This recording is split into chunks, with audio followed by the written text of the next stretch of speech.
You're tuned to The Drive on your 24/7 home of the Black and Gold. Steelers Nation Radio.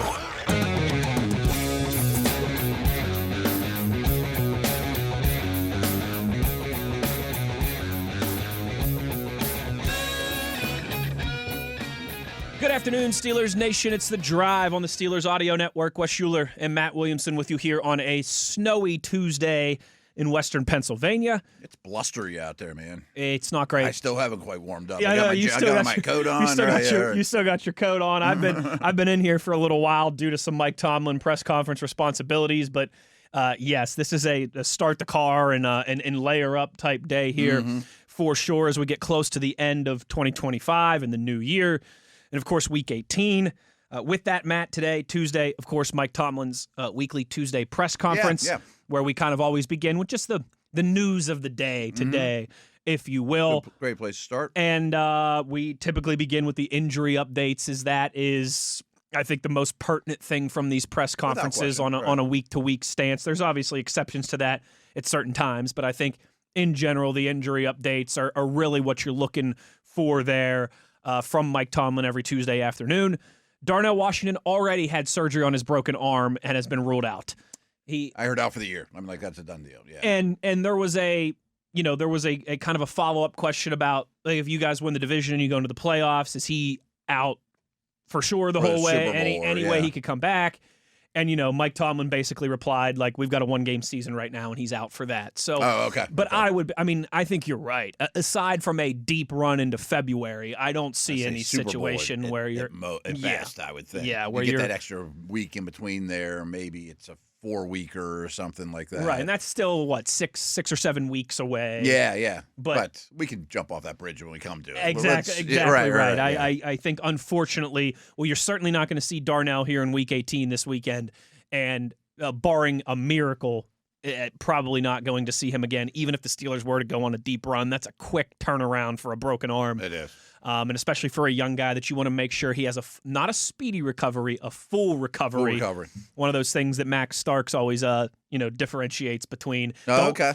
That's a Maxism. I don't know if you've heard him say that before, but he always says, that's great. I would never like it when people would wish me a speedy recovery. No, he'd be like, that's right. not what I'm after. I'm after a full recovery. He's like, I'd rather it take a few extra weeks, few extra days, few extra months, whatever, if it's going to be a full recovery. Back to where I need to be, yeah. Getting back to where I need to be, and hopefully for Darnell Washington that's the case, but we do know that he will not play on Sunday. I think it goes without saying, but I mean, just injuries this late in the year, you got to think about next year. Broken arm, you don't. He'll be fine in minicamp. It's not a knee or an Achilles or something, a torn pec that's going to really linger for a long time. Yes, you're right. That's the good news, is that while it stinks for this weekend and potentially into the playoffs, nothing that's going to hinder, not a potential Patrick Mahomes or Daniel Jones, there's some out Micah there Parsons, that loom, loom into next year. So that's the Darnell Washington news that we kind of had an idea of, but is confirmed. Nobody thought he was playing this week. No, and Mike Tomlin stated that he had a broken arm Sunday after the game. Yeah. So I think that the writing was on the wall in that regard. Other than that, though, Matt, I would say mostly optimistic, mostly glass half full reports, which is good, particularly centering around TJ Watt, where Mike Tomlin said he's more optimistic this week about TJ, but they'll have to see how he practices. Now, remember, he did get a couple practices in at the end of last week. Yeah. That's one of those, I'll really be looking tomorrow, Wednesday's practice report. Is he full? Is he limited? Because if he's full tomorrow. Limited, but if we get full tomorrow, let's go. Then it's let's go. I'm with you. I would guess limited tomorrow, and then maybe Thursday is the day that you start to see if he's full. But there was certainly where the last couple weeks, it's been pretty definitive that TJ wasn't going to play. Yeah. Now it seems like there's some real optimism that this could be the week. So, folks, I mean, this probably also goes without saying, but these injury stuff now, this is the playoffs. Yes. I mean, you know what I mean? Yes. It's not like there's a lot of times over the course of the year that every team does. We'll give them one more week. Not because we know we can beat the Browns or the Bears or whatever. It's just. It's a long season. Now it's do or die, This is the prequel to the postseason. And it's probably true with Lamar, too. I mean, if it went in doubt, they're going to go. You lose this one, there is no tomorrow. So got to think TJ is going to want to get out there for that. But again, optimistic, but we'll see how he practices throughout the week. And then He labeled Calvin Austin, Brandon Echols, James Pierre, and Isaac Seumalo, all four valuable, important contributors. They were missed. As definitely having a chance to go this weekend. Let's do it again. Pierre, Echols, Seumalo, Calvin Austin. Yep.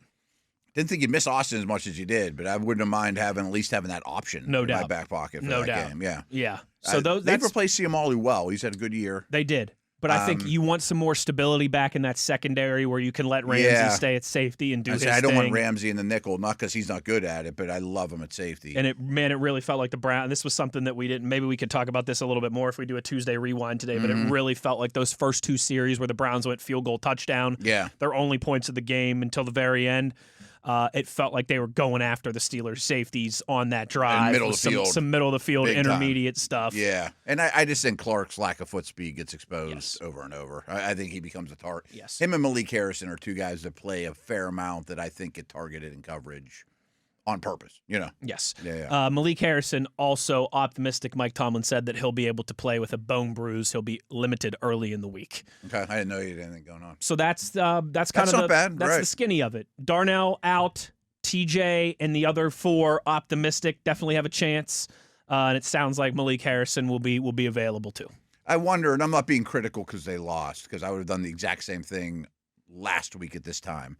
But I wonder, Pierre, Echols, Seumalo, Austin, if last week was a playoff game, if they'd have played. Sure. You know what I mean? Sure. And I would not have played them if they were on the fence last week. I completely agree. Completely agree. And that's a great observation to throw in there, is that you didn't know until late Saturday night if Sunday's game in Cleveland mattered for you. Right. Exactly. So I wonder if there was some with the Cams and the Ramseys and the Rodgers. We'll wait and see. But with these guys that are truly game time decisions, we're gonna err on the side of caution. And we even said these things on Thursday and Friday. Yeah. I'm sure people going, well, yeah, but if you had him out there, maybe you win. And it goes, yeah, but that's the risk you take. Right? I would have done the exact same thing on Friday or whatever last week. Yes, I am with you on that one. So that's kind of what we know there from the injury department. Okay. One other kind of moment that stood out to me that I was sitting in here in the studio with our buddy Justin Miller during. So you listen to it live, right? Yeah, because I do the intro, which is just like 2 or 3 minutes by myself, kind of tap dancing until Coach takes the podium, waiting for it to come out. Yes. Which is typically difficult radio, because you're like, what topic do I want to get into? Is it going to be enough? A topic? Is it not right. too much? But he's pretty pumped with like 102, or 1202, 1203. Whatever so it's usually a quick 2 or 3 minutes. But then Dulac and I do the wrap up show for 20, 30 minutes. So we're sitting in here and Mike Tomlin's taking questions. And he gets asked, have you thought about how, this is possible that this could be the last game of Aaron Rodgers' career, and reflected upon all, what he's meant to the organization and to this team this year? And Mike Tomlin was kind of like, no, I didn't really think about that. And I believe that. I think they're also hyper-focused. Yeah. I'm sure it's crossed Rodgers' mind. I'm sure it has. Right, yeah. Absolutely. And probably crossed Cam's mind and people that might be considering retirement. Right? Yeah, but that was one of those, Justin and I both kind of looked at each other and did, that face of like, yeah, man, didn't really think about that. But if things don't go your way Sunday night, and Aaron Rodgers, an all-time great, and Aaron might Rodgers be hanging decide him up. This is it. Like it could be the last time you see one of the greatest quarterbacks ever, 4-time MVP, Super Bowl champion, future Hall of Famer, all those things. This could be the last dance, or at least the prequel to the last dance here, kind of the final stretch. Some of these amazing players in any sport have kind of a farewell tour. And that hasn't been the case with Rodgers, I mean, he hasn't flat out announced, I'm done. He also kind of strikes me as the guy, I don't know if he would want that type I don't know, yeah. Who knows? And maybe if he was still playing for the Packers, it'd be a different story. That might be a different story, right. Like, I think that's what... Like Ben's last year. I was just going to say, that's what factored into that. I remember when Kobe Bryant announced that he was retiring before his last year, and it was like every NBA stadium he went to, they gave him a gift, or like the fan base was waiting there to clap for him and everything. But I think Kareem Abdul-Jabbar had that same thing. Yes. He was younger, but some of them gave him this gigantic rocking chair built just for him, that's 7'2" or whatever, that kind of stuff, right? Yes, I think it's a little different when it's like you're a one helmet, one jersey, however you want to label it, guy. It feels like that finality is a little more highlighted, a little more under the spotlight. when it's been with just one organization, just one team or franchise. But he's only been a Steeler 1 year. That too. And he doesn't know if he's coming back or not. I mean, nobody knows those things, I don't think. Exactly. Maybe he does, I don't know. But yeah. I'm sure in his mind he knows which way he's leaning. Yeah. But I think there's also I'm sure he doesn't want to make that decision until there's true finality of this year. Mm-hmm. Let's get away from it for a little bit of time, see how it feels. Who knows? Maybe in his mind, he's like, this is definitely it. Maybe in his mind, he's like, I would definitely like to try and play again in 26. I'd like to see how my body feels a month from now or whatever. But maybe, I'm sure, right? yes, I'm sure from his standpoint, there's definitely that no matter what happens, I'm not going to make a knee-jerk reaction. Mm-hmm. I want to take a little time to really think about it, get away from the season, the emotions, all that stuff a little bit, and like you said, maybe see how I feel a couple weeks removed from this thing. But yeah, that was just one of those that kind of made us perk up in here. Like, this could be it. Yeah, I mean, this could be it for one of the greatest of all time. So I would imagine, like on the broadcast, if it's apparent late in the fourth quarter that the Steelers are going to lose the game, they'll be talking about that a lot. I would imagine. Absolutely. Yeah. Right. That's a great point. Yeah. And it'll be the NBC crew doing the game. So yeah. That'll be interesting. Late fourth quarter type of note, yeah. That's almost one of those, like, I wish Aikman was on the broadcast for this. I feel like Aikman would handle that really well. Like former Hall of Fame quarterback type. Yeah. But speaking of which, from a Hall of Fame quarterback, Aikman, a future Hall of Fame, Aaron Rodgers. Matt, we do know also news of the day today, the finalists for the 2026 Pro Football Hall of Fame Modern Era. Yes. So the other coaches, contributors, senior candidates, that includes L.C. Greenwood, includes Bill Belichick, a couple other names. That will be announced with all of these guys in February it's like the NFL honors or whatever, right before the Super Bowl when they give out MVP and Defensive Player of the Year and all that stuff. So no new news in that regard and L.C. Greenwood and some of the other people that we had been monitoring. But the semifinalist, which was 25? Was it 25 or 50? 25 go to 15. Does that sound right? Well, there's 18. 18, okay. Sorry, there's 15. You are right. Okay. So I think it's 25 goes down to 15. And then that'll go, the finalists will be between 3 and 5. It's usually almost always 5. Yes. At most 5 of these guys. At most, yes. Yeah. But I got a feeling this is definitely going to be a loaded year. I think so too. Because your finalists, I mean, there's a couple slam dunk guys like Drew Brees and Larry Fitzgerald.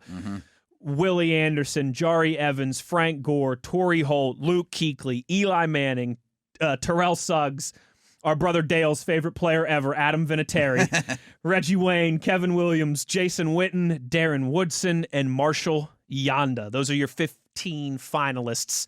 Matt, I saw on Twitter you said Larry, Brees, Kuechly, Witten, and Yanda are your 5. They would be my 5. I think, well, let's talk about it for a second. I think Eli will go this year or next. Yes. He would not. Because he was a finalist. He wouldn't get my vote. He was a finalist last year, right? Yes. So he'll go sooner rather than later. Yes. I don't think he's a Hall of Fame player. I would not vote for him. These are my 5, not my predictions. But if I were to predict, I bet he gets in.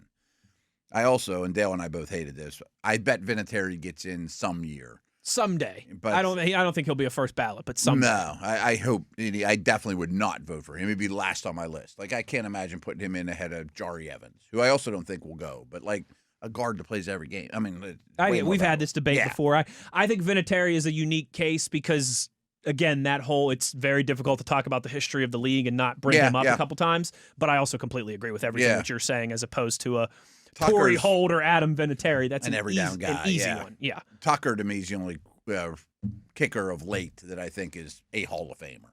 So, again, the 2 first-year guys, Brees and Larry, who's going to fight you on those guys? I think that's like you walk up to the podium and you go, Larry Fitzgerald, and everyone goes, yeah. Yeah. Kind of like the Troy Polamalu. Yeah, all right, cool. We don't need to waste a bunch of time on this. I thought Kuechly was right there in that same stratosphere. I was kind of shocked he didn't get in as a first ballot guy. So he's like next if I were to tier them. So he's in his own tier for me. And him, Larry, Brees, Kuechly, kind of in their own. Yes. Like if those 3 don't get in, I'll be shocked. But it kind of is offensive to me that Kuechly didn't go last year. Completely agree. Because I didn't think that was a great class. I think he might be the best linebacker of the 21st century. Yes, I do too. Witten would be next for me. Is solid. Gates went last year. I think they're comparable. I don't think they're quite Kelsey or Gonzalez, but they're a tier 2 all-time great tight end. It's pretty good. Yeah, absolutely. His compilation numbers are phenomenal. Like, probably not deserving of being a first ballot guy, but absolutely shouldn't have to wait too long. Yeah, he walks the walk. I mean, he has the numbers, all that. And then my last pick was a tough one, where it came down to the 2 Baltimore Birdies, actually. Total coincidence this week and all that. And you went with Yonda over Suggs. I went with Yonda over Suggs. Now, Suggs would be an easier case. I would hate to be, what Dale did for a year and have to be like, try to get a guard in. What are you talking about? What are you talking about? Yeah. But I mean, Yonda was as good as anyone for 10, 12 years or whatever, height of his powers. Not a no-brainer. I mean, he's not Larry Allen or one of those type of guys, but I think he's also a tier 2 Hall of Fame guard. I'm with you on the big 3. Mm-hmm. And then after that, I think we might differ a little bit. I think Suggs should be in. He's 6th all time in sacks in NFL history, something like that. He's definitely in the top 10. 100% Yeah. in the top 10. And I just think, for me, when it comes to the splitting hairs, it's like, were you, and if yes, for how long, considered perhaps the best at what you do in the league? Yeah. I don't know. Yonda has that claim.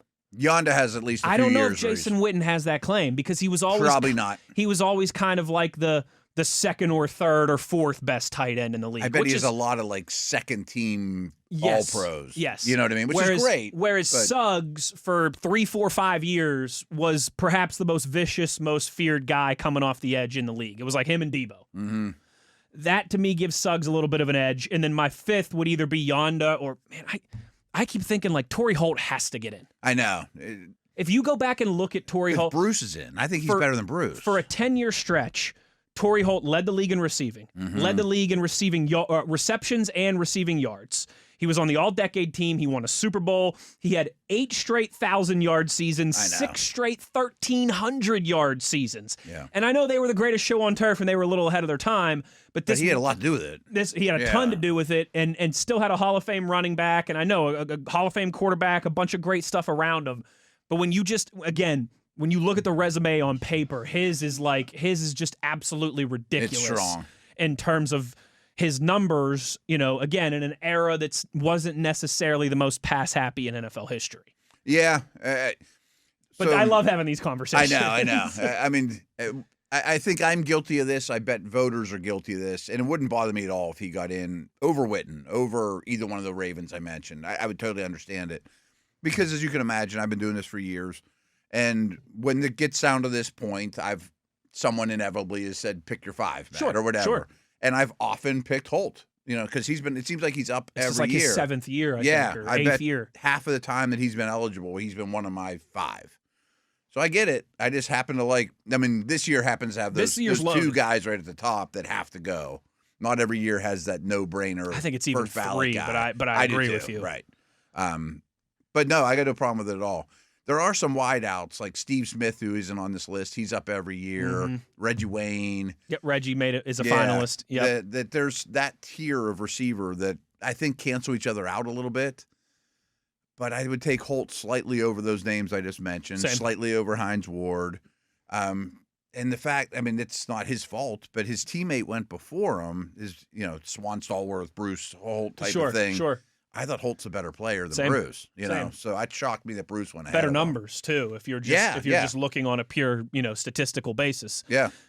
But this is fun. It'll be a lot of fun to see. This will be something that we'll revisit 6 weeks or 7 weeks from now, leading up to the Super Bowl, whenever this class gets announced, along with the contributors, the coaches, the senior finalists, which hopefully will include our guy LC Greenwood. Yeah, that'd be great. But yeah, this is a really strong group. But I think the one thing you and I both agree on is Larry, Breeze, Kuechly. Those 3, it feels like have to be. It'll anger me if Kuechly doesn't go. If they make him wait to a 3rd year, I'll be like, what are we doing? What are we doing? What are we doing? Right. I guess technically when I said best, off-ball linebacker of the 21st century, I guess you have to include Ray Lewis in that because of how long his career went. But he was drafted in 96, wasn't he, Ray Lewis? I would just go who's been the best at that position? It's him or Patrick Willis. I would say Lewis handed it to Kuechly, you handed it to Warner. There might be little gaps in there, but who was clearly the best? Bobby Wagner deserves a shout in there too. Right behind Willis, I think is right behind. Right. They're great players. I got no problem with them being Hall of Famers. But who's number 1? for a big stretch, it was Kuechly. Now it's Warner. It was Lewis. Totally. Right, yeah. And even like Ray Lewis and Patrick Willis, look at those defenses that they played on and what those guys had around them. Yeah. Fellow Hall of Famers. Mm-hmm. I mean, Suggs is going to get in eventually. And Ray Lewis is going to have multiple teammates on his side of the ball that were in the Hall of Fame as well. Whereas Luke Kuechly, I mean, he was the straw stirring that drink. He had some good teammates, certainly, in Carolina, but I don't think he was on defenses as loaded as that Willis Niners defense or as that Ray Lewis Ravens defense. That was a historically good one. Yeah. And the other thing about the Ray Lewis defense, and hey, this is just good work by the Ravens, and the Steelers did it for Lambert with Green and Holmes. I mean, like, to have Saragusa and Adams. Totally. I mean, their whole job is just let Ray run and hit. You know, when you get Ray, it's like, let's just put the two biggest, beefiest guys. If I can eat up 4 blocks no between one's going to be in two, Ray's lap ever. And he had that advantage for sure. Absolutely. So there's your kind of news of the day here as we get rolling. I want to take a little bit of a look at the playoff scenarios when we return. Mm-hmm. We're also going to talk to our buddy Chris Adamski here in the first hour of the program. So plenty to get to as we roll along. Just getting started. Wes Uhler, Matt Williamson. It's The Drive on Steelers Nation Radio on the Steelers Audio Network.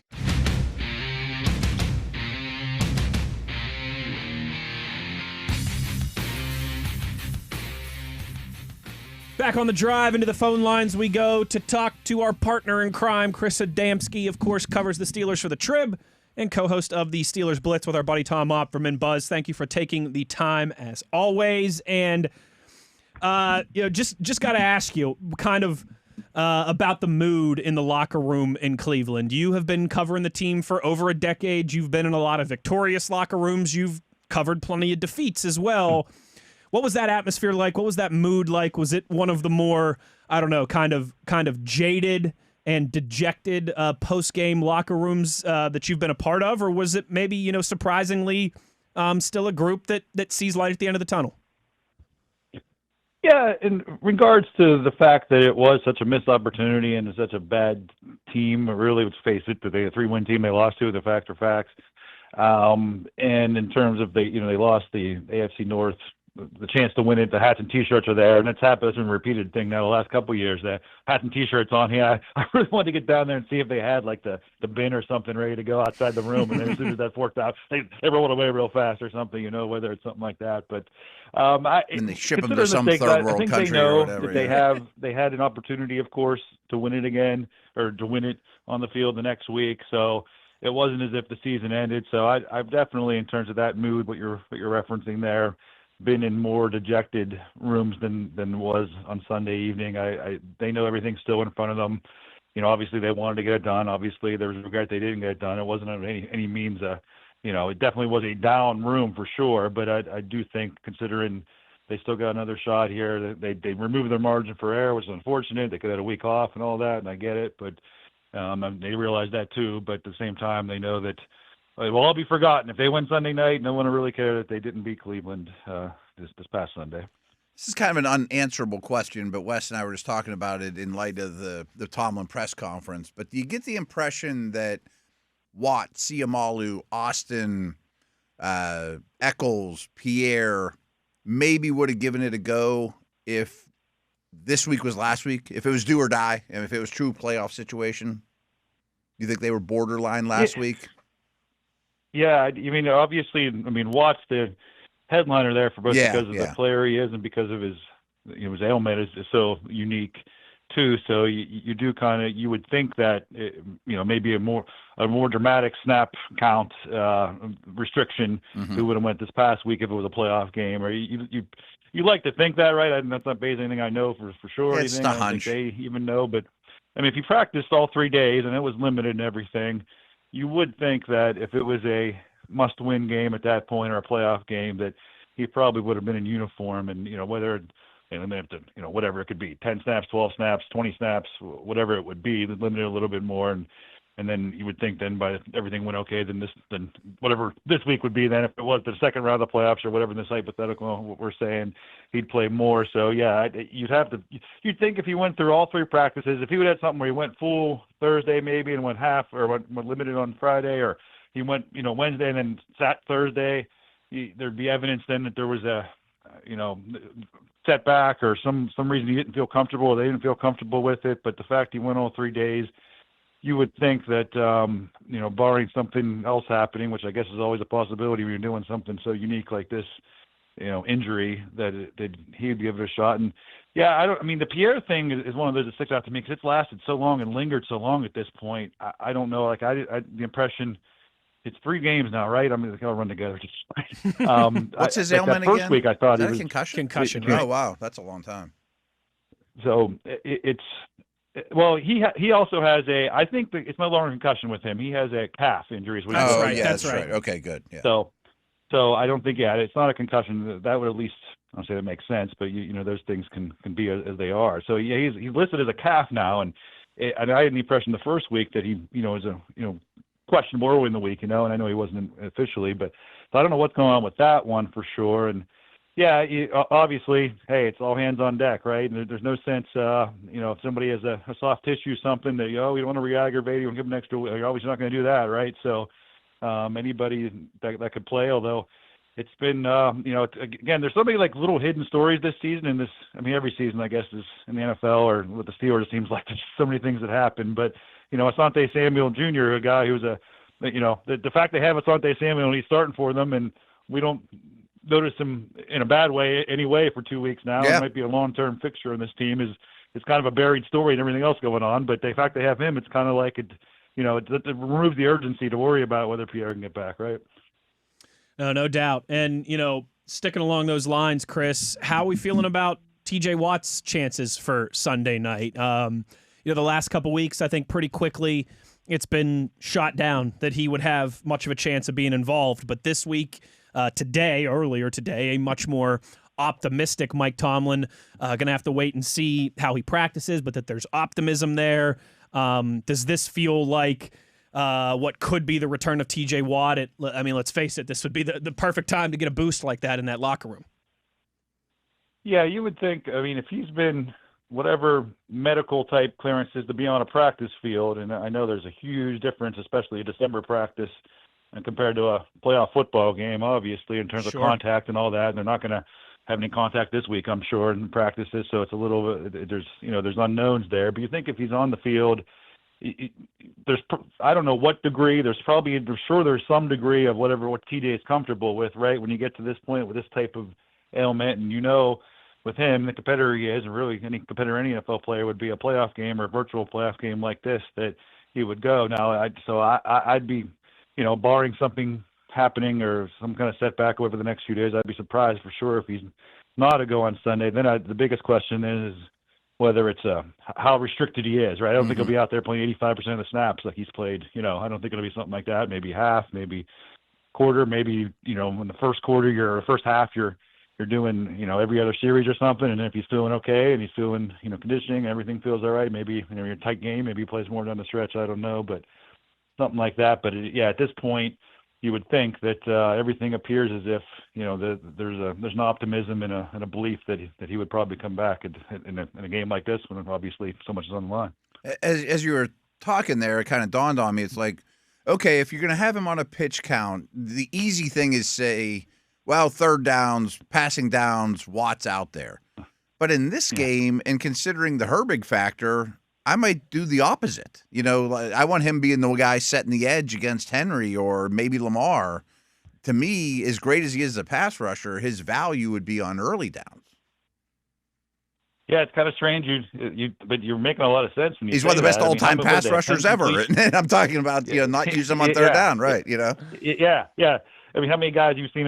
Von Miller played 4 or 5 years just coming in on third. And you would think TJ, if he wanted to, 4 or 5 years from now, if he do that until he's 40, probably come in and just play and still be great at it. A dozen snaps or whatever. And it would be the total opposite in this case. But it's a very unique team. Obviously, the Ravens run the ball more than anybody anyway. Mm-hmm.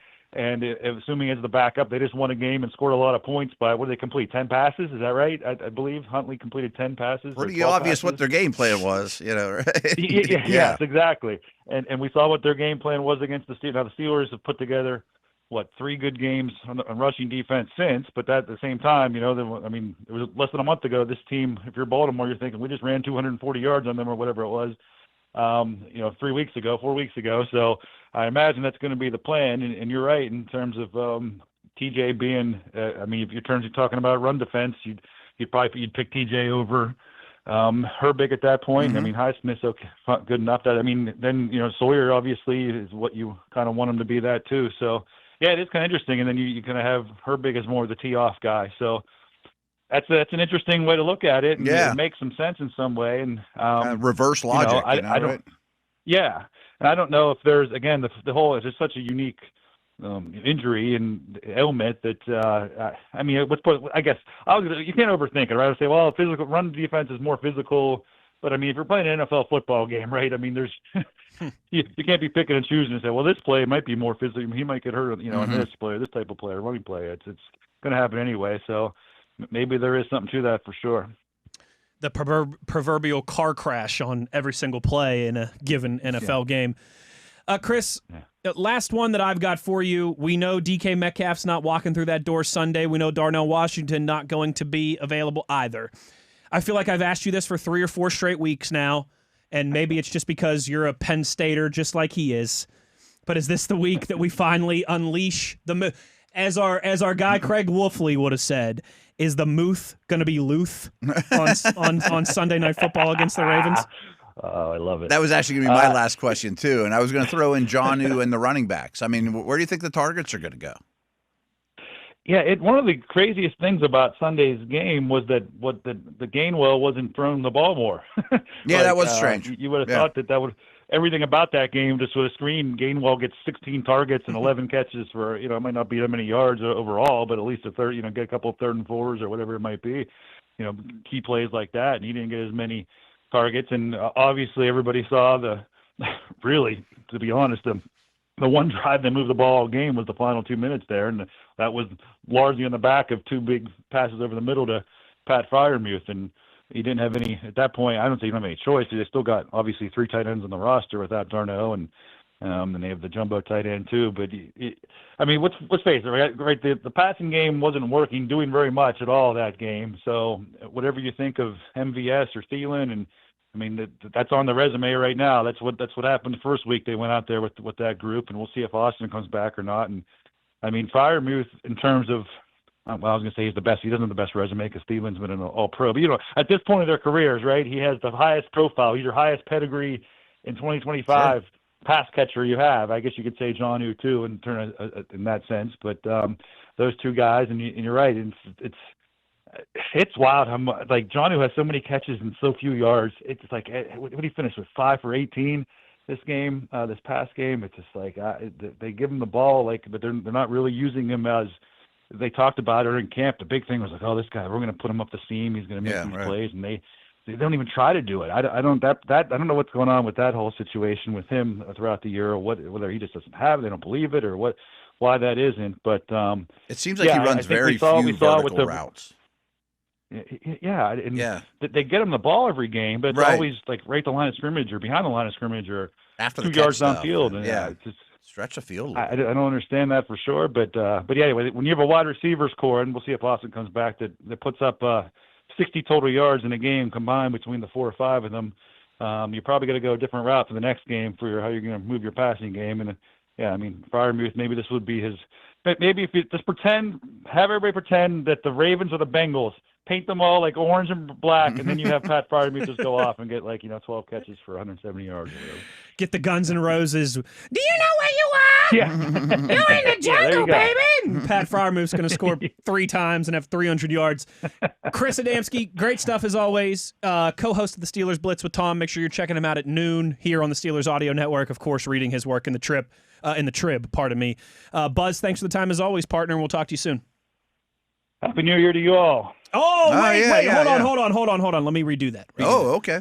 Oh, okay. Chris Adamski, thanks for the time. Make sure you're listening to him on the Steelers Blitz at noon with Tom Opperman and reading his work in the Trib. And Chris, thanks a lot. We'll talk to you next year. Okay. Oh, there you go. Yeah. I'm sorry. See you next year.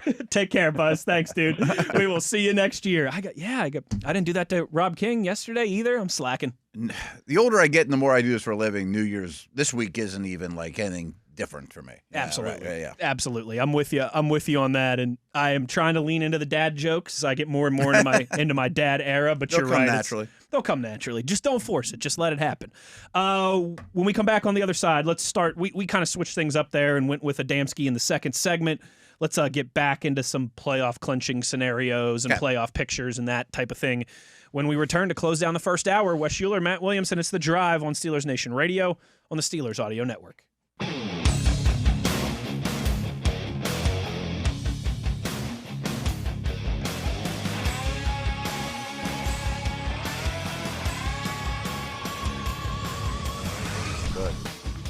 Final segment here of the first hour, and let's start taking a look at the playoff picture here. Of course, this is Week 18, and Matt, unfortunately, at least from a content perspective, certainly from the NFL's perspective, there's not a ton up in the air heading into this. No, there's not. It is very uncharacteristically already settled, a lot of the playoff picture in both conferences.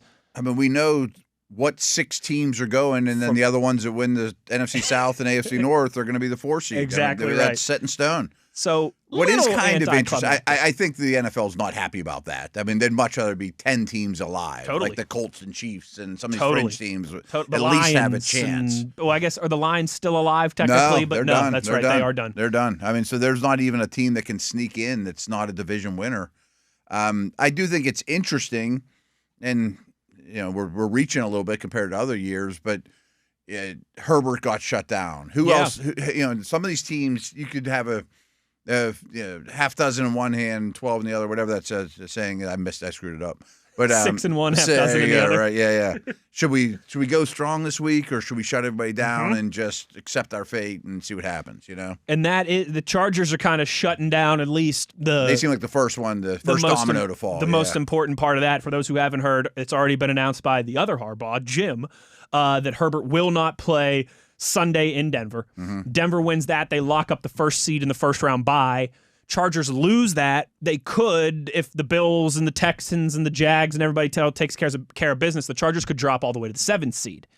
So right now it's lined up that the Bills would be the 7th seed. They would go to New England. The Chargers would be the 6th seed. They would go to Jacksonville. Houston, the 5 seed. They would go to Pittsburgh or Baltimore. Okay. But if the Chargers lose and the Bills win, they would flip-flop. The Chargers would now be the 7th seed, who would go to New England, and the Bills would avoid that divisional rematch, and they would go actually south to Jacksonville instead. So, again, a lot of seeding implications up for grabs. Who's playing who and all that. Exactly right, and I think that's a smart move for the Chargers. There's a couple things I want to mention here. You've clinched. Is there really a huge difference between going to New England or Jacksonville, or you're going on the road. You're going on the road. I don't think one of those is way scarier than the other, or all those type of things. Completely agree. One note with the first seed, the Patriots, if they win and Denver loses, they would flip flop. Yes. But Denver's going to be playing against Trey Lance. Yes, and that doesn't mean it's unwinnable. But if you're Denver, you would not rest anybody.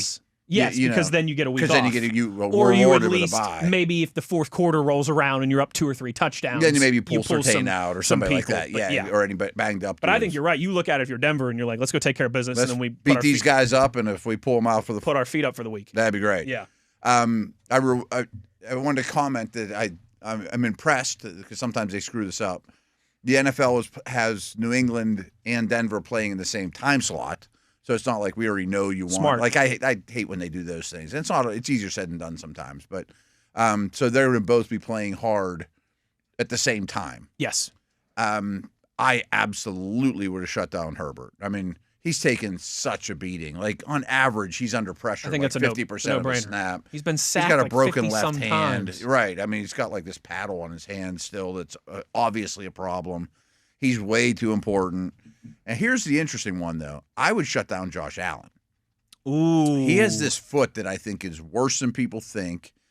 I guess he went for x-rays after the game, but nobody's saying what it's like. And I just think Herbert's in this category, but there's one nuclear weapon in the AFC, and the Bills have it.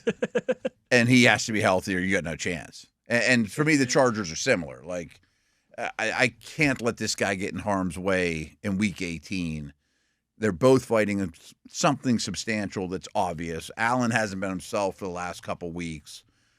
If it means you end up going to Pittsburgh or Jacksonville or Baltimore or whatever, I don't care. All I care about is I have that guy at the best he could be. That's my only chance to win it all.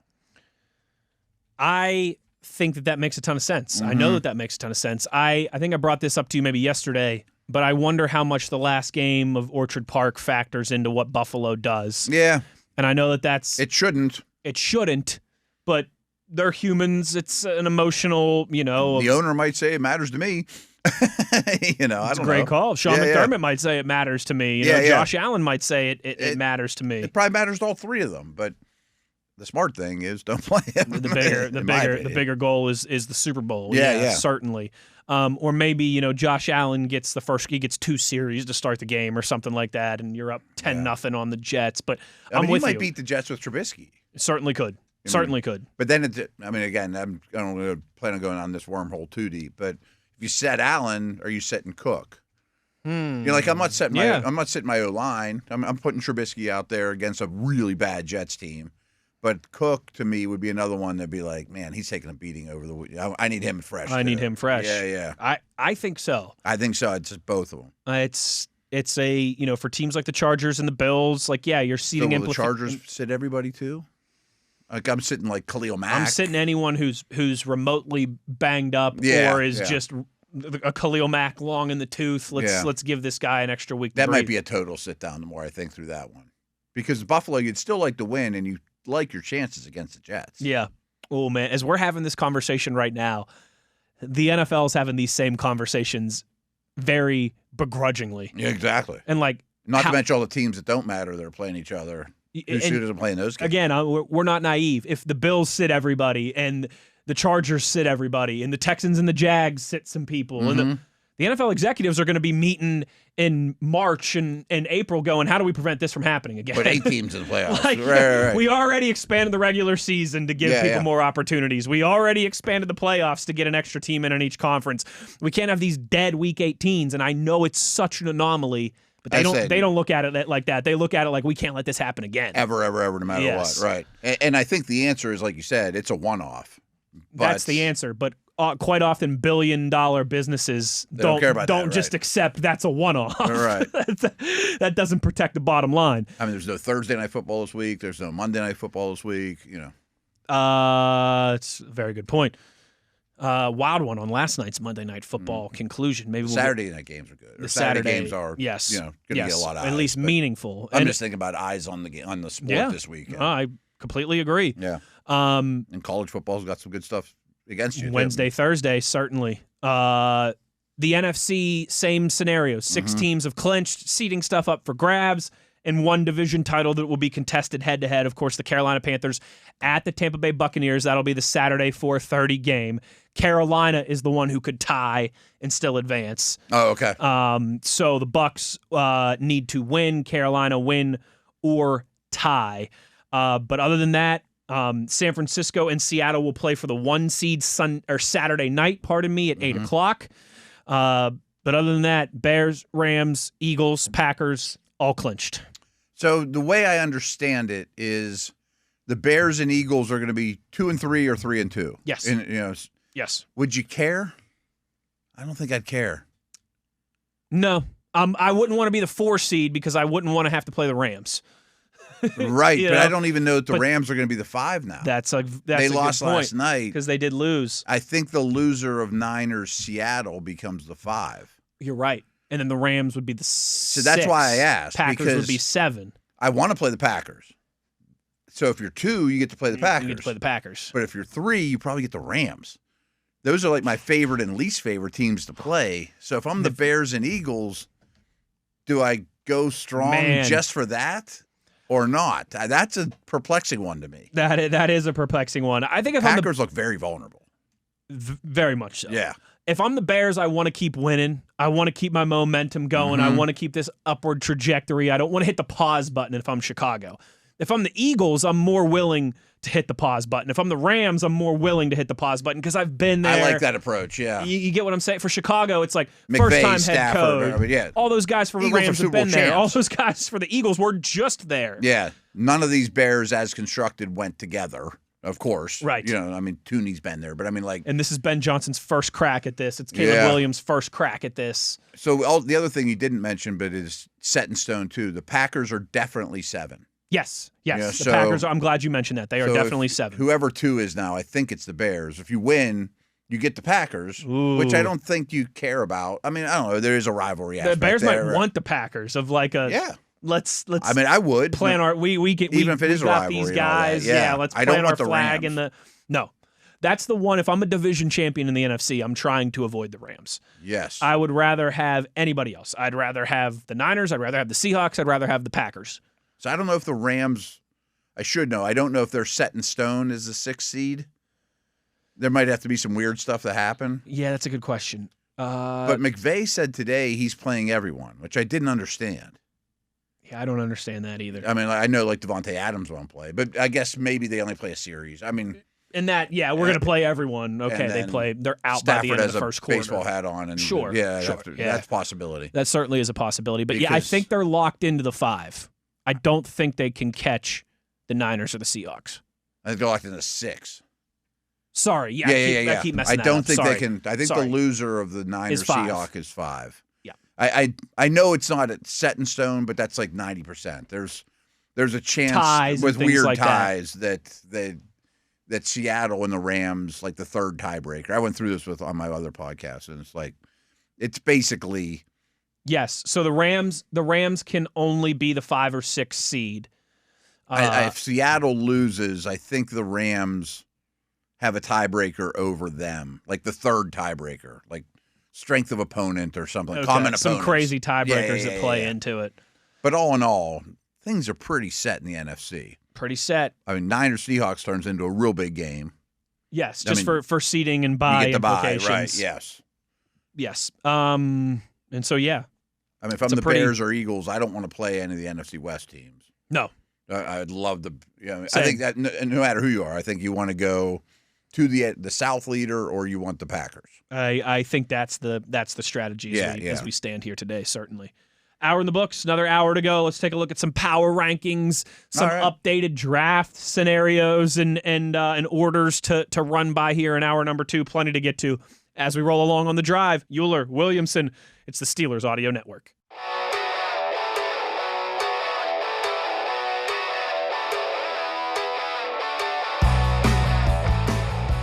Good evening, Steeler Nation. How we doing? That's good. Us too. Better than yesterday. Better than yesterday? Question mark. Absolutely. I think, yeah. Got a good night's sleep.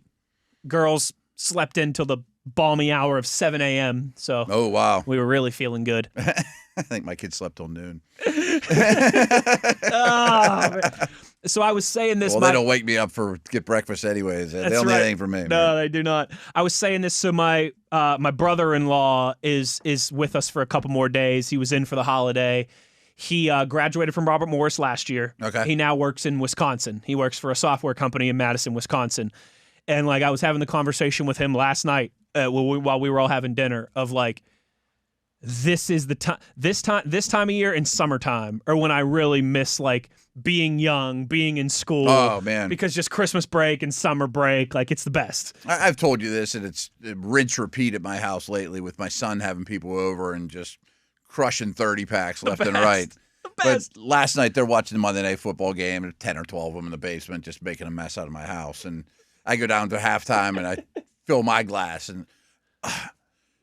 What are we betting on now, dude? And I'm like, put $2 on Rams money line. At this point, I think they're losing 21-0.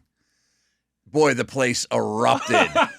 I mean, for a good hour and a half, the whole second half, I'm just hearing, come on, Rams! I mean, because the odds were 15-1 or something sure, at that point. Yeah, when you're down, 24-0 or whatever it was, 21-0? I think it was 21 or 24 at halftime. I'm like, McVay will figure some things out. They'll come back and make this interesting. I mean, it goes down to the last play. Yeah. Puka's his feet in. Controversy. Right. I mean, so they almost had the throw of a lifetime on the big hit. That's fantastic. That's what we do this for, boys. Matt, time to take let's try that again. Time to take a look at our weekly power rankings here. Of course, Week 18 edition as we head down the home stretch of the NFL regular season. And a big shocker, but a different team at number 32 here.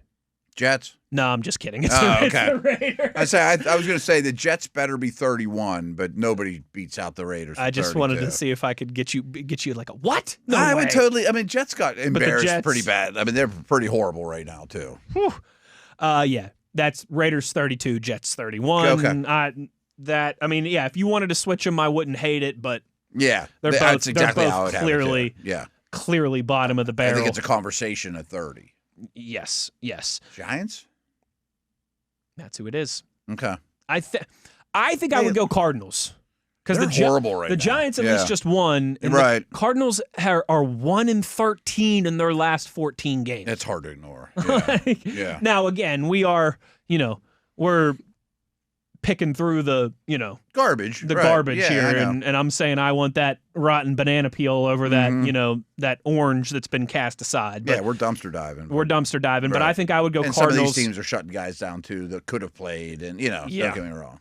I think I would go Cardinals 30, Giants 29 or maybe 28. The Titans stay put at 28 after that back and forth loss Saints to the game Saints. was pretty enjoyable, and at least there's encouraging things coming out of that one. I'm not saying I'm moving the Titans crazy high up these lists, but I would take them right now to beat the Cardinals, the Jets, the Raiders, and the Giants. For sure. Yes. For sure. Yes. Giants at least showed signs of life. Giants showed signs of life, albeit against a lifeless opponent. Of course. But they're at least ahead of that, I think. And maybe we should talk about this a little bit in the next segment, but Raiders firmly trending to having that number 1 overall pick. Yeah, I don't know the order other than that off the top of my head, so I am curious. We'll discuss that a little bit here in hour number 2. But the Titans staying put at number 28 after a close loss back and forth to the Saints. Number 27, up a couple spots, is the Cleveland Browns. They have a defense. That they do. I mean, we certainly when you're saw comparing that. these bad teams, they get something to hang their hat on. Hey man, I mean, between Myles Garrett, what they have at linebacker, Denzel Ward there, and some other nice pieces in the secondary. Matt, Myles Garrett, does he break the record Sunday against Cincinnati? Yes. Joe Burrow, can you do something for me, buddy? I'm going to say yes, but I mean, all these teams, not because it's the record, are scheming a mad amount of people in his path. Yeah. It's not going to be an easy road for him. Were you the one that had the suggestion of like, if you're the Steelers, just take the Brett Favre-esque set? Were you the one who brought that up yesterday, or was that somebody else? I would have not. Okay. I don't think Rodgers would have ever. I don't think Rodgers would have ever. I don't think Mike Tomlin would have ever signed up for that. But I saw some people in the aftermath being like, especially because Favre was the one that did it too. Like he's not going to follow in the footsteps. No way. First play of the game, you should have just done the Brett Favre, Michael Strahan, and just given Garrett the sack record and gotten it out of the way, and then proceeded with the rest of the game. So rewatching the game, here's an observation we didn't bring up about Garrett though. He was more infatuated with it than anybody. Yes. And I get it. What else do you have to play for? It's a huge record. Hey, if I was, trying to get the home run record, I'd be into it too. Especially if you were trying to get the home run record on a bottom 5 or 6 team in the league. I mean, you have nothing else to play for. If you're on the Dodgers and you got a chance to win the World Series, it's a different call. Sure. But if you're a Pirate, it's like swinging for the fences on every. But man, watch him different times throughout the game. He widened his alignment massively. Like he was on the sidelines. I mean, like you never see guys like coming from that far. Right. My goodness. Just saying, if I can get ahead of steam, I mean, taking extra steps to get there. But I mean, that's the only reason you would do that. Like Gainwell's chipping him, and he's coming to the outside shoulder of the chipper. Trying to take on, just for sacks. You only do that for sacks. Is like I'm just want to get ahead of steam going. I just urge people to check it out. There are a handful of plays where no edge defender should line up that line. It reminded me of, you remember that weird dream team Philadelphia Eagles team like 15 years ago? Yeah, when they had a great offseason and it never came to fruition. Awesome offseason, and they moved it was one of the weirdest coaching decisions I've ever made. They moved their offensive line coach, Juan Castillo, to defensive coordinator. The defense, right. And very strange. They would have Connor Barwin lined up 15 yards outside of it. Yeah. It was so bizarre, but that's the only other time I've ever seen that. He weird. only was doing that to get a sack, which I don't even blame him, but it's still weird stuff. I'm not going to get into it, but a 3 technique is on the outside shoulder of a guard. A 5 technique's on the outside shoulder of a 0 tackle. technique, 1 technique, 3 right. technique, yeah. And the odd ones are outside. So a wide 9 is a staple for the Browns. I mean, that means you're coming from really far anyways. Like outside of the tight end. He's like wide 13. If there was such a thing, yeah. I mean, that's 15. It's crazy. He's covering the slot receiver. Myles Garrett lining up on the outside shoulder of the slot receiver. Wes Welker, right. And I got to imagine they'll do more of that stuff. I mean, listen, I'm not naive. I'm sure he's just choosing to do it, too. Yes, and for them this week, like it's probably... Last week, job number 1 was we're not letting the Steelers clinch the division in our house. And job number 2 was probably get Myles the record. This week, job number 1 is get Myles the record for the Cleveland Browns in terms of how they're preparing for this week. They should stun them and twist them and do stuff like that a little bit more to make it. They didn't do a ton of that. They did some. And the Bengals are not just going to give the ball to Brown 30 times and hope to mitigate that. The Bengals are going to go out there and try and win and let Burrow sling it. And I got a feeling he'll probably get it done, but hey, that'll be certainly a side plot to watch. I wanted to make sure we mentioned that. I'm kind of done talking about Myles Garrett and the sack record and how it influenced the game, but boy, he cared about it. I mean, his alignment was weird. Without a doubt. Did you see Joe Thomas and Mitchell Schwartz were going back and forth on Twitter about the conversation we had yesterday about did the Steelers try and game plan Myles too much? Did they let it hinder what they... No. Because Joe Thomas was tweeting about it, and Mitchell, he thought they were. Yeah, and Mitchell Schwartz just replied and was like, dude, if their number 1 goal was to prevent Myles Garrett from breaking the sack record, they probably wouldn't have dropped Aaron Rodgers back 39 times. Why would they have had Aaron throw the ball 39 times if they were that obsessed with keeping Myles Garrett shut out in that regard? I don't have the numbers in front of me, but the Steelers did go empty a lot. But every time they did, they either rolled him, or it was a 80% of the time they rolled Aaron away from him, or it was a real super quick hitter. 1.3 seconds. Yeah. Commanders check in at 26. I don't know. I might have them a little bit. They kind of remind me of Arizona. Like they have some talent, but they're really bad football team right now. Yeah, I might have them a little bit. Do they beat the Titans right now? I don't know. They might not. I mean, the Titans at least have a quarterback and some tangible, things that they can hang their hat on. Commanders at 26. Chiefs all the way down at 25. Well, but it's kind of weird because as constructed on New Year's Eve, they don't have a quarterback. I mean, they're not being right. In the true sense of power rankings, that's what you should do. This is right. Yeah, you can't honor what they could be. Or they also don't have a backup quarterback. I mean, right. They're not playing with an NFL starter or backup, right? Number 24, the Miami Dolphins. Seems a little rough. They're 7-9. Right. I mean, they're not junk. I understand. They're way better than everyone we talked about. I understand the quarterback situation is also dire, as we kind of have mentioned with some of these teams, but I'm with you. I think they should be a few spots higher. I mean, I'm a Shuck fan, and I'm impressed with what the Saints have done lately, but I don't know if they beat the Dolphins.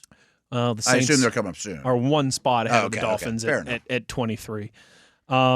Shuck, man, 251 yards, 2 touchdowns after halftime. I mean, wow.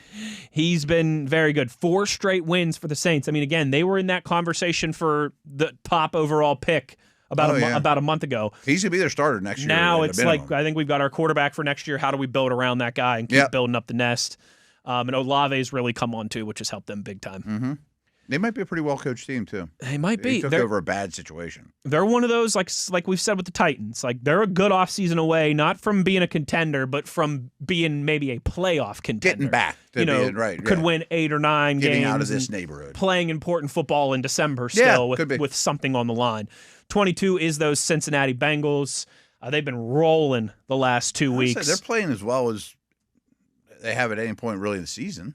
It's what they have done the last few years. They kind of get healthy at the wrong time. They hit their stride at the wrong time. Yeah, they often have that. But they could still finish 7-10, which, again, like if you're a Bengals fan, you're probably kicking yourself. Like, can we just lose some games here and get a better draft pick? And I bet I'd have them ahead of a couple of teams we're going to mention. But constructed right now, they're dangerous. You want to play against Burrow, Chase, and Higgins? And I could probably make total aside here. Could you argue that you'd rather play the Ravens than the Bengals this weekend? I was almost going to say that they're playing the best football in the division right now. If it was a 4-team round-robin AFC North start from scratch right now, the Bengals might be the favorite. Slightly, but might be the favorite. Yeah, Browns are definitely fourth. Browns are definitely fourth. I don't think that's insane. I don't either. Right. Number 21, the team who pulled it off last night, quietly 7-9. The Atlanta Falcons could finish 8-9. They've gotten kind of respectable. They certainly have, and they've got some playmakers, man. And Raheem Morris has he hasn't lost that team. I would think he saved his job. I think so. They were 4-9 just Defense a few weeks ago. Way better than it used to be. A lot of young guys playing. Is Cousins a starter somewhere next year? He gets the opportunity to be. He goes to like an Arizona with a first-round quarterback. I don't think Minnesota would bring him back because he's already been with that organization, but somewhere like that with a J.J. McCarthy. Maybe the Saints would be interested in bringing him in to kind of have as a, if things don't work out with Tyler Shuck, or just to have him around to mentor the young quarterback. Here's kind of one, like if the Raiders got their quarterback room, Geno and Pickett are both gone, and you're taking Mendoza. Great one. I'm in for that. Absolutely. Yeah. Absolutely. They're almost like the exact same human being, too, now that I think about it.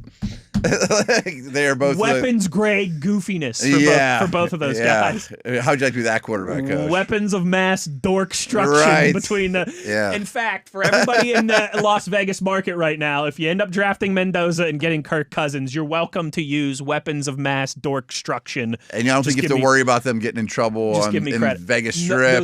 Exactly right. Right. Sin City, no thank you. We'll be in bed by 9:30 with I'm gonna got a glass of milk and go to bed. Cup of chamomile tea. That's a good. No, now I love that combination. That's love exactly what I'm gonna do. Right. We got to start opining for that. In Tom fact, Brady's listening and make it happen. Right. Yeah, TB12. Come on, dude. This quarterback is going to land the Mac Joneses, the Kyler Murrays. I think Cousins would be the Mac Jones maybe, but if I'm starting with a young quarterback, I would want Kirk Cousins. With a young pup. If it's like J.J. McCarthy, where it's the crossroads, time to put up or shut up, then I want probably a Mac Jones type. Yeah. But if I'm bringing in a Mendoza or a Dante Moore or somebody like that, and I just want a vet to mentor him and to be there. And really, that's kind of what he's with Penix too. Yeah, I mean, totally. I'm not sure he even moves. That's a good point. Kind of is what he's doing now. That's a good point. Falcons, man, if they had that first-round pick, they could really be in a good spot. That was another thing that next year, my buddy and his friends were so impressed with. I'm like, remember, the Rams, who they're playing right now, benefit double if they win this game. Right. And you're like, oh, that's good thinking, Mr. Williamson. You should do this for a living. Yeah, thanks. Appreciate that. Maybe I will one day. Cowboys check in at number 20. They're falling apart. Yeah, I mean, they are the definition of average. Yeah, they defense look good is some pretty weeks. bad. They look bad some weeks. 7-8-1. They could finish 8-8-1. I think that's about what they are. Yeah. 19, the Colts. They're falling apart. They are falling apart. Right. And, man, they announced it's going to be Leonard. Yes. It's not going to be Rivers this week. Not going to be Rivers this week. Does that play into his Hall of Fame clock at all? I think they put him on the active roster. I don't think he was a practice squad call-up, so I think he's waiting 5 more years. Oh. Because he would have been eligible this year with Eli and these guys, and he was not. I think they just pulled him off the list. Right. Yeah. Yeah, he could have. Because he would have still been. He would definitely been one of those 15 we talked about. He would have been a finalist. I mean, he's in there. Even whether he gets in or not, he would have been one of the 15. I think so. Yeah. Tampa Bay Bucks check in at 18. Them and the Colts. They should be lower too. They don't ever win. Absolutely. They're not much different than the Cardinals in some ways. Like 7 of their last 8. Right. Or 6 of their last 7. Yeah, 7 of their last 8 they've lost. The Bengals are better than the Bucs. Lord. Yes. Not even close. The Falcons are better than the Bucs Falcons right are better now. than the Bucs, right. They got the same record. The Bucs and the Colts from where they were in mid-October to where they're at now. Didn't see that collapse coming, right? Life comes fast at you in the National Football League. Another team not having the year they expected, checking in at 17, it's the Detroit Lions. Ooh. I mean, they don't have to play for anymore. They're eliminated, but I think they're favored against the Steelers or Ravens if they played again today. Maybe. I know we just saw that parade, but that's why I bring it up. Is DK Metcalf playing or not? Well, I would rank the Steelers if he isn't. It's the same thing as like Mahomes not being there for the Chiefs. Yeah. Right. I mean, if currently constructed, he's on the roster. I mean, he's not available. The Lions are an interesting one because I definitely think they're better than 8-8, but Bill Parcells, right? You know what your record says you are. I get it. 16, the Minnesota Vikings, the team. They're putting some good stuff together here. Yeah, they haven't cashed they're it in. They're 8-8. Yeah, They could finish with a winning record. But for them, some momentum in. It's really about the quarterback situation next year. And There's a lot of mixed opinions if late season momentum translates to the following year. I never think it's a bad thing. No, though. I agree with Especially you. like a young quarterback like McCarthy. I agree with you. Right. Like we've talked about, football is different in that regard. Yeah. The wins and losses matter. If they could keep Brian Flores around, because I got to think he'll factor into some head coaching opportunities this offseason. J.J. McCarthy, what's going on there? I wonder, the Notre Dame head coach, Marcus Freeman, he decided to stay, just right? announced that he's staying. So that's another potential NFL head coaching opening. Apparently, rumor was the Giants were pushing hard after him, or not even a rumor. The reports. But he will stay at Notre Dame. That opens another door. I'm sure we'll do some segments on candidates, but it sounds like most of them are defensive. Yes. And there's not a lot of these, like there's not the Ben Johnson. Yeah, correct. Right, or the Liam Cohen. Right. And that's the guy that I would want if I was one of these teams, particularly if I'm a team that's the Raiders and I'm going to be bringing in a young quarterback. I want the guy to mentor and develop that young quarterback. 15, the Carolina Panthers. Stumbling down the home stretch. They'd be ahead of Tampa. In the NFC South. Yeah, definitely. A big opportunity for them in Tampa Bay on Saturday. Number 14, the Baltimore Ravens. Hanging around, Matt. They have the Steelers at 13. So those two teams. I'm shocked that the Steelers are ahead of them. I mean, Ravens are favored. I think I am too, but I also, Lamar's health feels like a big, even with the Huntley performance that we just saw, it feels like Lamar's health is a big. I mean, 1 week ago, I definitely would have had the Steelers ahead of the Ravens. Yes. But I'm a little shocked they don't, or that they still do. But they're putting them right next to each other. They are. And you know what? The DK Metcalf absence would probably be enough in my mind to flip-flop those two. It matters. It certainly matters. But those two, Steelers 13, Ravens 14. Number 12, the Green Bay Packers. They might be lower, but I'm not sure. Are they still better than the Steelers and Ravens? Maybe, but they'd be. They're just so knackered, man. The Ravens just beat them pretty bad. in their house. If this was Ravens Nation Radio, would be a little upset with being behind the Packers right this second. We just beat these guys in their stadium. Right, and ran all over them. Ran it right at them, punched them in the math for 60 minutes. Number 11, the L.A. Chargers. That's about where they belong. I think that's about where they belong. I'd have them over Green Bay. I would definitely have them over Green Bay. Mm-hmm. I think they deserve a lot of credit. I don't think they're a legitimate Super Bowl threat, but I think they deserve a ton of credit. I mean, hanging on. They lost their 1A offensive lineman before the season even started and their 1B offensive lineman early into the season. Herbert has been broken hand, banged up, all that stuff. They're 11-5. Yeah, the fact they have 11 wins is impressive. They at one point were down their top two running backs as well with Najee and Hampton. They've had as much injury issues as anybody, besides maybe the Niners, but they've navigated it expertly. Into the top 10, number 10, the Eagles. The defense is playing phenomenal, by the way. Very good, and that's going to be enough for them to be dangerous. But, Hurts didn't complete a pass the entire second half of that game, and I know the weather was a factor there in Buffalo, but I think this is true. If not, I'm off by one. There are 3 games this year where a team won and also threw less than 5 yards in one of the halves. And they're all the Eagles. That would check out. It would, but it's not. I would believe that last year more. Like when Barkley was running for a zillion yards. It's not like the running game's been ridiculous. It's the defense. It's the defense. Yeah. The defense is outstanding. It's phenomenal. And could carry them far. That one could rival the Texans. Yeah. It took them a little while. It took them a little while with all the new pieces. Yeah. Phillips added. Phillips getting involved there. They might be my number 2 Jalen Carter defense back right now. They're dangerous, man. Number 9, the Rams. Matt Williamson, Super Bowl darling. It'd still be 1 for me. Yeah? I can't quit them. Their O-line was a mess last night. I can't quit them. I still think they might win it all. They're like nicotine. I can't quit them over here. Trust the quarterback and the coach. And I don't know if he lost the MVP last night, but he's at worst number 2. Yeah. That's a good point. That was a weird one last night. It was. First half was not pretty for them. No, it wasn't. Right. It wasn't. But I'm with you. I think the Rams are one of those teams. They can flip the switch when they need to, and they're very dangerous. We talked about this with some of the Steeler guys, but they're showing Adams running routes before the game. Looks great. Looks great. Throw him back in the mix, and they'll be okay. They'll be just fine. Yeah. Number 8, the Houston Texans. I'm higher on them too. I think both of these teams were both a little bit higher on. Yeah. The Texans, after starting 0-3, they are 11-2 in their last 13.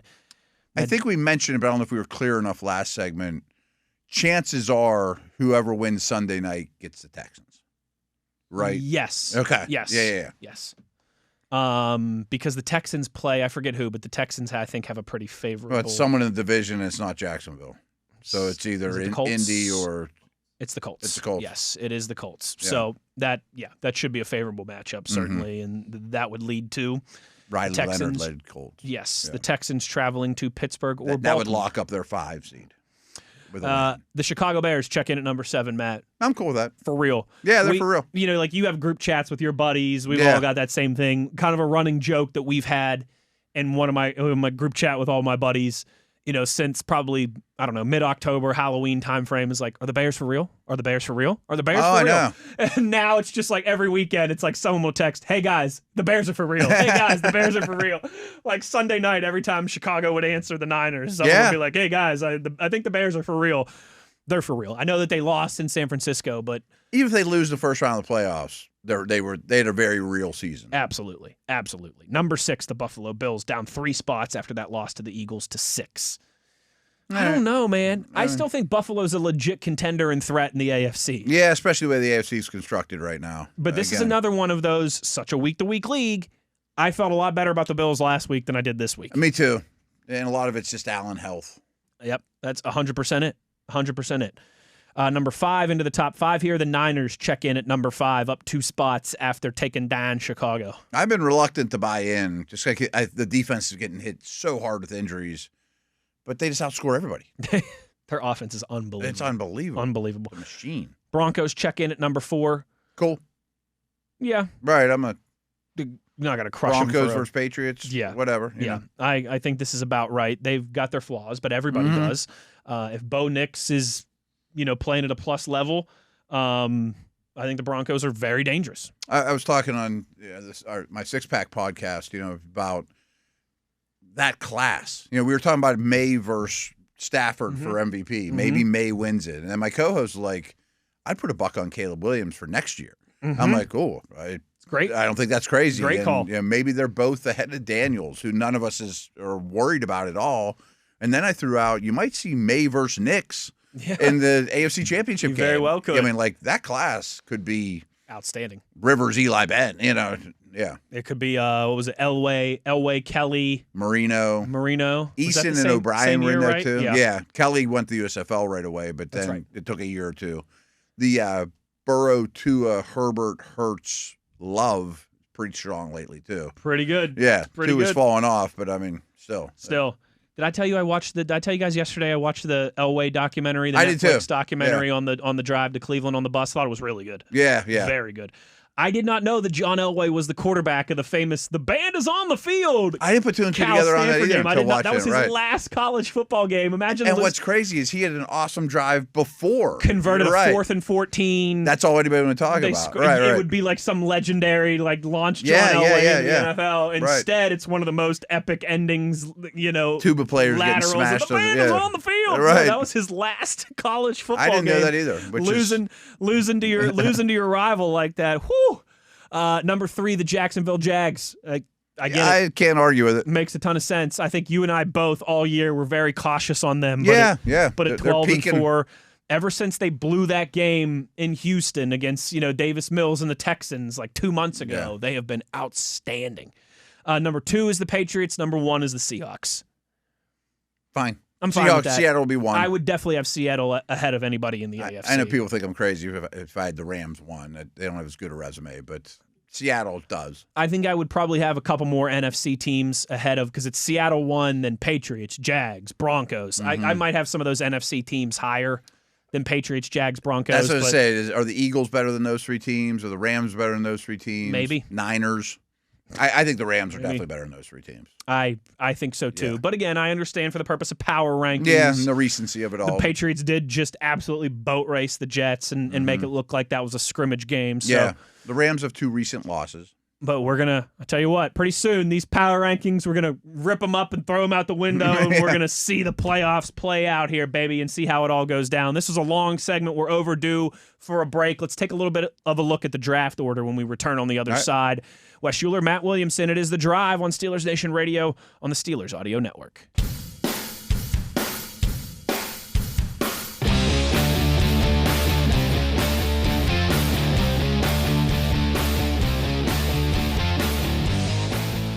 Back on the drive here as we roll along on a Tuesday evening. And Matt, let's kind of piggyback off a lot of this power rankings, playoff order, playoff picture, pardon me, conversation that we've been having today. Because with 1 week to go, the race is on for the top 10 picks in the NFL draft. Number one, everybody knows, is the Raiders. Super quick. Sorry, I do this to you a lot. But that's usually when the good stuff is on the way, so I'll take 18 and above are playoff teams. Yes. And we pretty much know who those are. Yes. You know, so we basically know, with the exception of two teams, either Steelers or Ravens or Panthers or Bucks, who are going to pick in the top 17. 17. Yes. Right. Yes, absolutely. And that picture will obviously become, and that's all changing too. Yes. By Monday, we'll have some finality on that. But here's what we know as of now: Raiders are number one. They're the worst team in the league win-loss record. There's a handful of teams that have 3 wins and 4 wins, but the Raiders, the lone 2-win team in the National Football League. And as things stand today, they would be first. Now, I think they take Mendoza. I think so. And listen, you and I have talked about this a little bit, and we'll get more and more into it in depth. Yeah. I don't think Mendoza has the Aaron Rodgers, Ben Roethlisberger, Joe Burrow ceiling, but I think he's got a pretty high floor. Yeah. Like, I think at worst, he's Kirk Cousins. Yeah. You know, like at worst, he's I've Kirk heard Cousins. Like he could be Matt Ryan. Yeah, like I'll take and that. If that's like if you're the Raiders, you would absolutely sign up for that. It's been a long time. You wouldn't have a quarterback that good and that much stability at your most important position. That's a good start in a long time. Be a heck of a building block. It's a good. It's not taking Andrew Luck first overall or Trevor Lawrence first overall. You can only draft the guys that are available. But I know this is not necessarily what you want to hear for the first overall pick, but for taking I think Cam Ward has a higher ceiling than Mendoza. I do too, from what I've seen. But I think Mendoza would be a safer first overall pick. I would be shocked if he bust. If they both come at the same year, I could see cases for both. Yes. Personally, I swing for the fences. I would have Ward ahead of him. Like we've talked about, I want to go to Porsche and not Honda. Yeah, but even if Porsches break down, but I know I'm getting 200,000 miles out of that Honda, and you know what I mean. It's going to get me to a lot of places that I need to go. Raiders picking number one, and barring something unforeseen crazy, they will pick number one. Then there's 4 teams right now with 3 wins: the Giants, the Jets, the Titans, and the Cardinals. Based on tiebreakers, it would be seated currently in that order that I just stated. So the Giants would be 2, the Jets would be 3, Titans 4, Cardinals 5. Okay. Giants are, again, this is we'll talk this to death. If they end up with 2, they'd be in a great spot. Yes. Because if Mendoza goes 1, and there's another team I'm going to that assume wants Moore comes out. Dante Moore, yes. But the conversation is going to be, do you move on from Dart? Do you take Moore? Now, if you ask me right now, who would I rather have, it would be Dante Moore. Me too. But if you're also asking me, is Dante Moore worth completely giving up on Jackson Dart after a year, I don't know. Right. I mean, that's going to be the conversation. Yes. Which is an interesting. You hear that talk to death. You and I might talk that to death by the time we get to April. We will. I already know it's coming. There's no doubt. But that's an interesting one. The Giants would be in a very good position there at pick 2.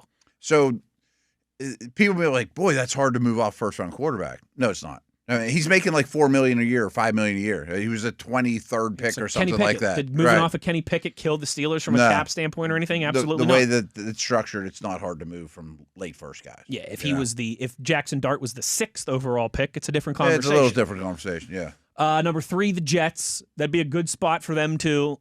They've got to, maybe not to get their future franchise quarterback, but maybe that's not they want to build that nest up a little bit more before they do so. Yeah. And then Titans at number 4. Again, they could stay put right there and have a great chance to get the best offensive lineman, the best wide receiver, the best defensive player. I'm banging the desk. The mic was flying. I'm banging the desk. I'm doing the Bob Labriola thing, and I'm banging the desk too hard, and Williamson's mic is going flying over there. Woo, woo, woo, woo, woo. But if you're the Titans at number 4, you could have a ton on the table, including, hey, we could always trade down a couple spots and pick up some more capital if we wanted to. Yeah, again, they're going the right direction. They're going to have a high pick.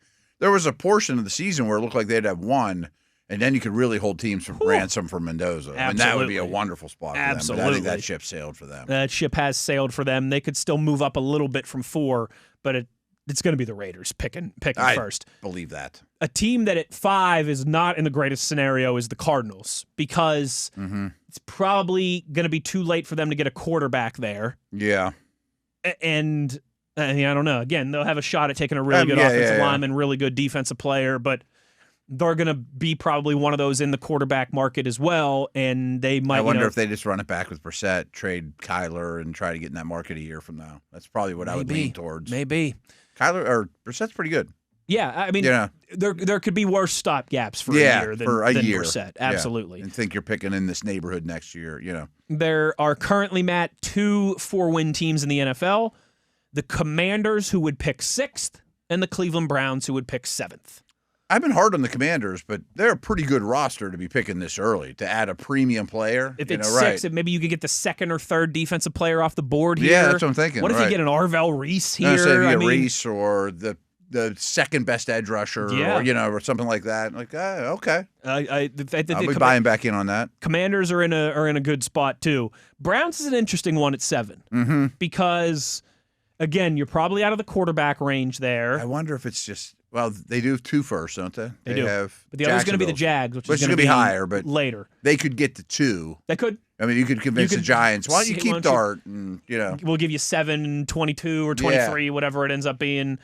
It certainly could be in play. They could also be another one who's just, hey, there's one offensive lineman off the board at this point, or maybe all the tackles are still there at pick 7. Yeah. You can get what's his face from Miami, or you can get Fanu from Utah, the kind of 2 top prospects. That'd be interesting if I were Cleveland. Maybe they can be convinced Sanders is the guy. Maybe I'm not, but maybe they are. Maybe. I mean, I would somewhat understand it. Number 8, the Saints. There are no 5-win teams in the NFL right now. So now you're out of the 3 and 4 win territory, now into the 6-win territory. It would be Saints 8, Chiefs 9. Yeah, that's frightening for the rest of the world. Bengals 10. I mean, could the Chiefs get the best receiver in the draft? 100%. Yeah, right. They could go, we want Tate, or we want Lemon, or we want Tyson, whoever they think is the best there at pick 9. Certainly a possibility. Bengals are pretty good to be picking that early, too. Bengals. I mean, we know it's going to be defense, I'm sure, but could they get downs? And Absolutely. Yeah. Absolutely. Because I would be surprised if by the time we get to pick 7, 8, there's not 2 quarterbacks off the board already. Yeah. The Bengals probably, I wouldn't think, would go back to edge rusher back-to-back years. It's certainly possible. Right. Hendrickson probably won't be back. Because Hendrickson probably won't be back, and it's not like Shamir Stewart has lit the world on fire. But I also don't think they're going to, punt on him after a year. Oh, no. But that would be interesting. So especially if you consider, Matt, say the Bengals on the clock at 10, 2 quarterbacks go in the top 9. The Chiefs take a wide receiver, which the Bengals aren't going to do. There could be 2 defensive players off the board at that point. Right. Possible. Right. Bengals could be in a good spot. Chiefs could be in a good spot. For all these teams, except for maybe the Cardinals and the Browns, just because of needing quarterbacks and where they're pegged, I think all these teams are going to have a lot of options on the table, except for the Raiders. For the Raiders, it should be we're putting our phone on Do Not Disturb, and we're drafting Fernando Mendoza. Yeah, I agree. Chiefs and Bengals are just not that far removed from being pretty darn successful, Absolutely. You can kind of say that about Washington too, but it's only one good year for Washington. Good offseason, and they're right back into the fold. That's if you're Kansas City, that's the one bright spot is, hey, your dynasty, this edition of it came to a screeching halt. But you got an opportunity to reboot it pretty quickly on the other side too. So we'll see. But that's what the top 10 looks like currently. Okay. I mean, it's just startling to see the Chiefs there. I knew they were in the top 10, but it's just you just don't see that. It's crazy, right? It is. The Lions are going to be like at 14 probably, or so 15 or something like that too. It's like, they weren't that far removed from being a pretty darn good team too. Right. I mean, the Bengals were a popular pick to win the AFC North coming into this season. I think Baltimore might have been. I think Baltimore was a slight favorite over Cincinnati, but a lot of the talking heads were picking the Bengals to win the division. Now they're picking in the top 10. Albeit, though, if they win and they beat the Browns, that could throw that into flux. They could end up moving back, 12, 13, whatever the case may be. But we'll keep an eye on this as we go along. But that's where we are at here right now with 1 week to go in terms of the top 10 of the NFL draft. Let's take our final break here, Matt. Close this thing down on the other side. Wes Uhler, Matt Williamson. It is The Drive on Steelers Nation Radio on the Steelers Audio Network.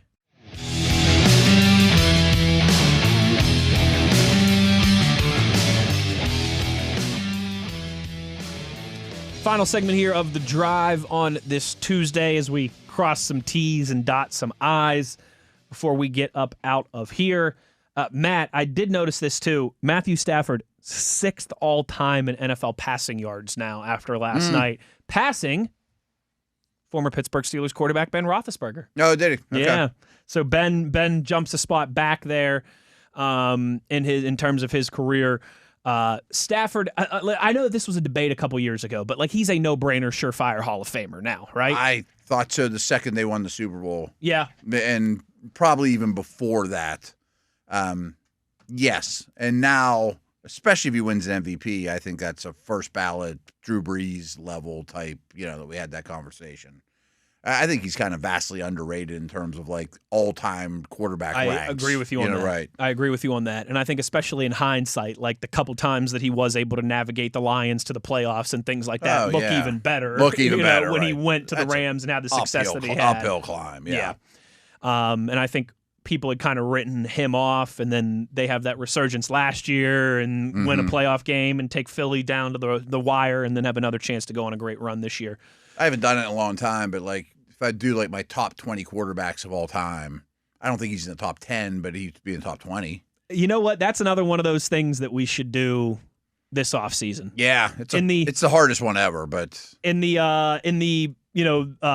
the Elway documentary on Netflix too. I always had him higher than most people. Same, but I mean, Marino and Elway are two I have higher than most people. If you go into my attic, there's still youth John Elway and Terrell Davis jerseys somewhere. Oh yeah, somewhere in my attic. You're so right. I'm maybe a little biased, but I'm adding that to I have a notes tab on my laptop titled TV's laughing over there because he knows. I've talked about this with him a couple times. Titled the weird world of Matt Williamson, and it's all just different random topics that we could get into during the offseason. That's a good one. I just put top 20 quarterbacks ever. That's something that we'll debate at some point. Because you're right, that's a lot more fun than the top 10. Matt, ESPN just posted their first and second team all rookie rosters for the NFL this year. Okay? Oh, okay. So I know we only got like a few minutes here, but let's run through this real quick and just see if there's any that you would patently disagree with or anything like that. For some, I might be quiet on half of them, but yeah. Quarterback, I don't think is surprising. Cam Ward first team, Tyler Shuck second team. I think I'd have Shuck first. Really? I like Ward better going forward, but who had the better year? Interesting. I think I'd have Shuck. Just because of this stretch of games. I mean, he was later to the party. More, but I get what you're saying. And Ward had some down times. He did. He certainly did. He has a much larger sample size this year than Shuck does. But I think those guys are clear 1 and 2. Yeah. I don't even know Sanders. I was going to say I don't even know really who else you'd have in the conversation. Didn't play enough. Yeah, no. Dart didn't play enough. Sanders or Dylan Gabriel didn't play enough. Dart would be 3. Yes. I was laughing at that. They had these, and listen, I understand that's what teams do. Like if you're the Browns content team, like you got to find stuff to pump out there, even if your team's only won 3 games. But one of the things that they had like on the Jumbotron pregame was like Browns rookie quarterbacks have thrown for the second most yards of any rookie quarterback. And I'm like, it's Cam Ward right. and then Shuck, who just started a couple weeks ago. But I get it. You got to find positive things to put on the big screen. Running backs, Travion Henderson, first team, Quinshawn Junkins, second team, little OHIO. Yeah. Hampton didn't play enough. Genty didn't have enough around him. Scadaboo got hurt early. Right. I mean, Monangai might deserve a shout in here, but yeah. I think those are the two. Names, yeah. I think those are the clear 2. Wide receiver, Tet McMillan, first team. Sorry. They did first team, Tet, Emeka, and Luther Burden. Okay. And then Tet and Emeka, yes, even though he's fallen off. And then they did second team, Pat Bryan, Jaden Higgins, Chamiri Dyke. Okay.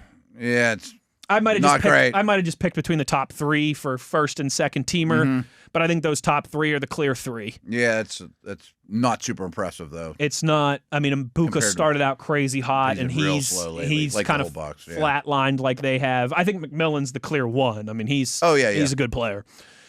Tight end, Fannin Jr., number 1, Cleveland Browns. Easily. Second team, Colson Loveland. Okay. I think Loveland's going to be a star. And they said that they would have had Tyler Warren in this spot until the last couple weeks. I guess that's Fannin's fair. numbers are bonkers. Unbelievable, especially considering, like, he didn't have the Caleb Williams and the Daniel Jones, like, throwing him the ball for the majority of the season. Left tackle Kelvin Banks Jr. from the New Orleans Saints. Quietly's been awesome. Really good. Yeah, Josh Simmons from the Chiefs, number 2. Left Surprised guard. he got it over Campbell from the Patriots, but fair enough. That's a good call. I guess Campbell missed some time in there. He's gotten hurt.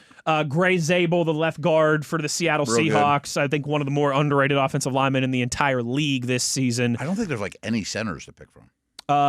Jonah Monahan of the Jacksonville Jaguars is number 1. He only has 2 starts. I was saying, I don't know if he's a starter. That tells you how thin it was in that department.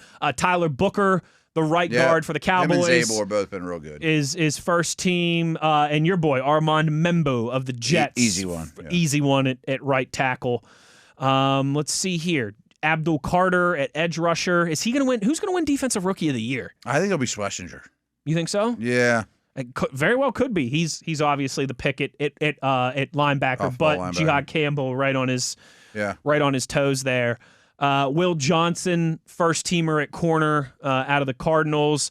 Quincy Riley as well too from the Saints. He's really come on strong in the back half of the season. Saints had a really good rookie class. Jonas Sanker, their safety. Yeah. The third round pick on here. You got left tackle, a quarterback, and 2 pieces of your secondary right off the bat. Rookie class. And Nick Emenwari of the. He's an outside shot for defensive rookie year too. He's a real difference maker. Quietly been very good after being a second round pick. Mm-hmm. That was a fun way to close it down there. We'll have more of that big picture stuff in the following weeks, but obviously as we roll along the rest of the week, we'll start to turn the page and focus on the Baltimore Ravens. We'll do all of that and more as we roll along. Thanks to Chris Adamski for joining us here today. To Nathan for producing on the radio side of things, TV, Mr. TV on the video side of things, keeping us crisp and handsome as always.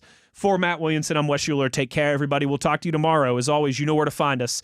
It's on your 24/7 home of the black and gold. It's Steelers Nation Radio on the Steelers Audio Network.